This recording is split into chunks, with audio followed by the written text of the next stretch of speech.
Išmokime spręsti paprastą trigonometrinę nelygybę. Tarkime, sinus x mažiau už 1/3. Kaip mokėdami nubraižome vienetinį apskritimą. Surandame vertikalioje ašyje, kur yra 1/3. Maždaug čia 1/3.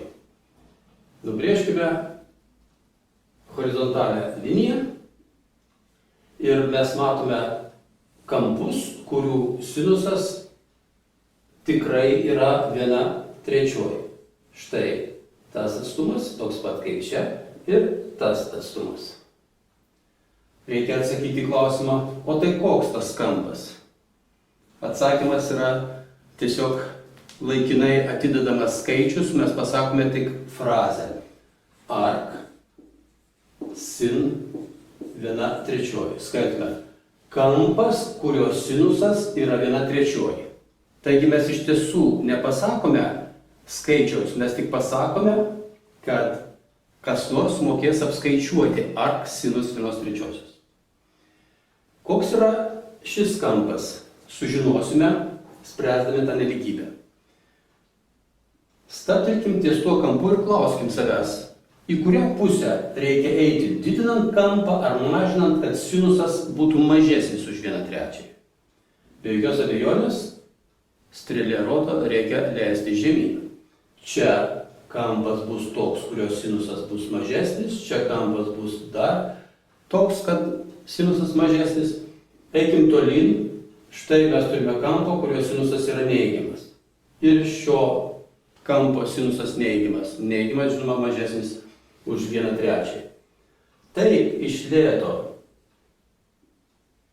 braižydami kampus, mes vis pasitikrinam, kad vis dar sinusas yra mažesnis už 1/3, einam toliau, sinusas dar yra mažesnis už 1/3 ir pagaliau ateiname iki štai to kampo, kur sinusas lygus 1/3. Tai kokį kelią nuėjome? Nuo to kampo atėjome iki 0, po to nuėjome minus pi kampą, minus, nes pagal laikrodžio žodiklę, ir dar minus pi ir dar minus arc sinus 1/3, nes akivaizdu, šitas kampelis yra lygiai toks pat kaip šis kampas. Galime užrašyti atsakymą. Pagrindinis nelygybės atsakymas yra toks. X turi būti mažesnis už arc sinus 1/3, tai yra mažesnis už tą, bet, nubrėžkime strėlę, bet didesnis už minus pi minus arc sinus 1/3. Tai dar ne išsamus atsakymas, todėl kad šie kampai pasikartos dar kartą apėjus vienetinį apskritimą. Vadinasi, turime pridėti 2pi k ir iš tos pusės 2